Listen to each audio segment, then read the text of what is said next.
नमस्कार दर्शकों, मैं आपका अपना रोहित चौधरी मेरठ से और आप देख रहे हैं ऑक्सफोर्ड एजुकेशन रिपोर्ट।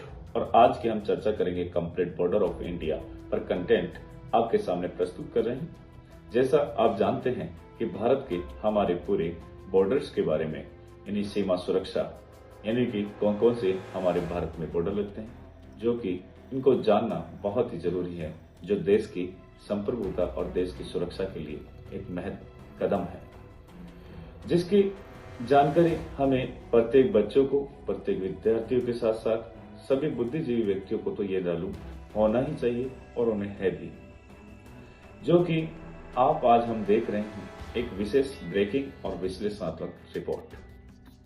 और आज हम जो बात कर रहे हैं वे भारत की सीमाओं की और केवल रेखाओं की नहीं, बल्कि उन संवेदनशील मोर्चों की जहां भारत की सुरक्षा, कूटनीति और भौगोलिक पहचान रोज परखी जाती है।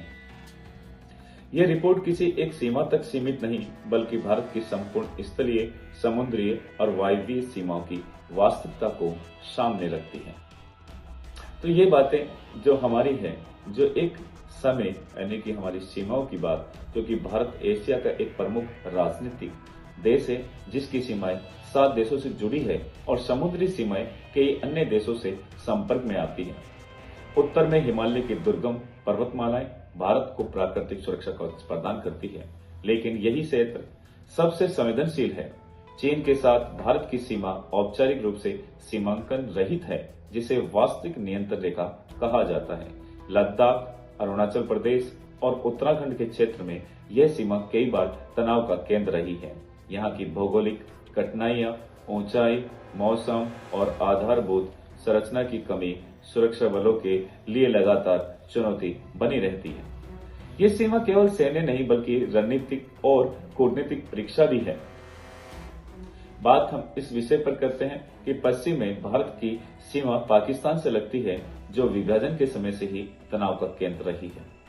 जम्मू कश्मीर, पंजाब, राजस्थान और गुजरात के सीमावर्ती क्षेत्र आतंकवाद, घुसपैठ और सीमा पार से होने वाली गतिविधियों के कारण अत्यधिक संवेदनशील रहे हैं। नियंत्रण रेखा और अंतर्राष्ट्रीय सीमा दोनों ही भारत की आंतरिक सुरक्षा से सीधे जुड़ी हुई है।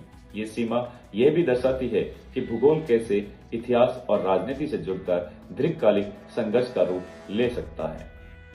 तो बात हम करते हैं कि उत्तर पश्चिम में अफगानिस्तान के साथ भारत की एक सीमित लेकिन ऐतिहासिक संपर्क रहा है, जो आज भी भू राजनीतिक दृष्टि से महत्वपूर्ण है।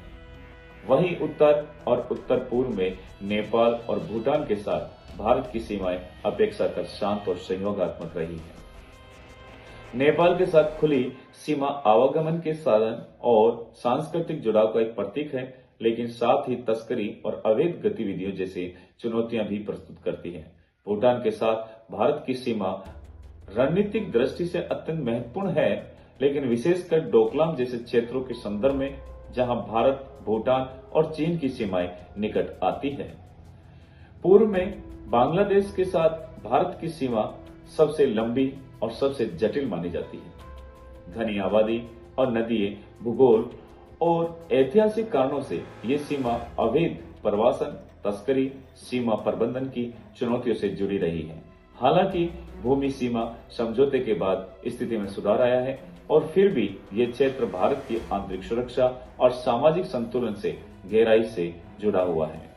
म्यांमार के साथ भारत की सीमा उत्तर पूर्वी राज्यों से होकर गुजरती है, जहां उग्रवाद, हथियारों की तस्करी और सीमा पार गतिविधियां सुरक्षा के लिए चिंता का विषय रही है।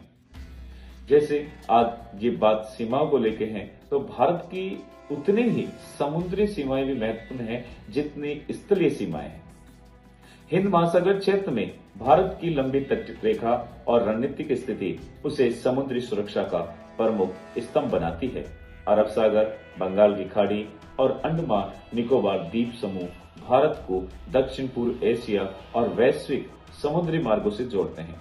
समुद्री सीमाओं पर समुद्री डकैती, तस्करी और रणनीतिक प्रतिस्पर्धा जैसी चुनौतियां उभर रही हैं, जिससे निपटने के लिए भारत अपनी नौसेना और तट रक्षक बल को लगातार सशक्त बना रहा है। यदि हम विश्लेषण में यदि हम बात करें तो भारत की सीमा केवल भौगोलिक तथ्य ही नहीं बल्कि राष्ट्रीय सुरक्षा, विदेश नीति, आर्थिक विकास और आंतरिक स्थिरता से जुड़ा विषय है। सीमावर्ती क्षेत्रों का विकास, आधारभूत संरचना का विस्तार और स्थानीय आबादी को मुख्य रूप धारा से जोड़ना सुरक्षा की दृष्टि से उतना ही आवश्यक है जितना सैन्य उपस्थिति। भारत की सीमा नीति ये दर्शाती है कि आधुनिक राष्ट्र केवल दीवारें नहीं खड़ी करते बल्कि सहयोग, संवाद और विकास के माध्यम से सुरक्षा को सुनिश्चित करते हैं।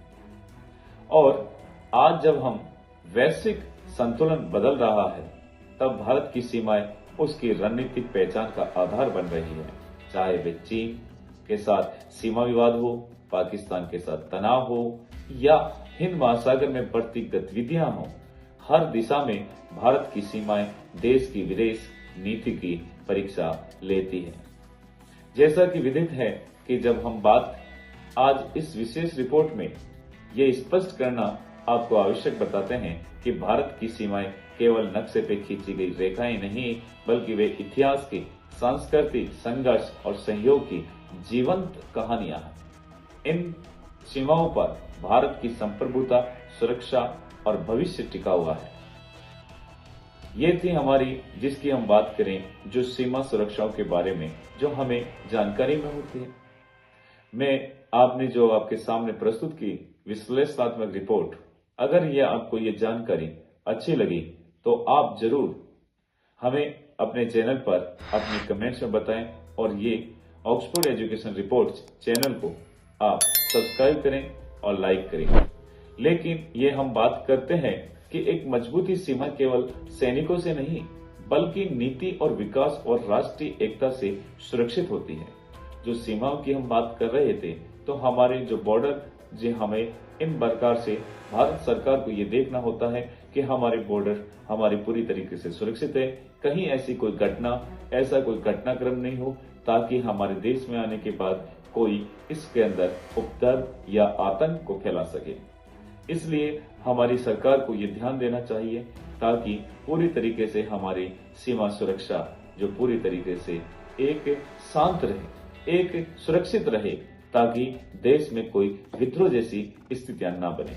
तो उम्मीद करते हैं कि इस प्रकार के हमारे भारत सरकार के अंतर नेतृत्व करने के लिए एक सामर्थ नेता ही बने।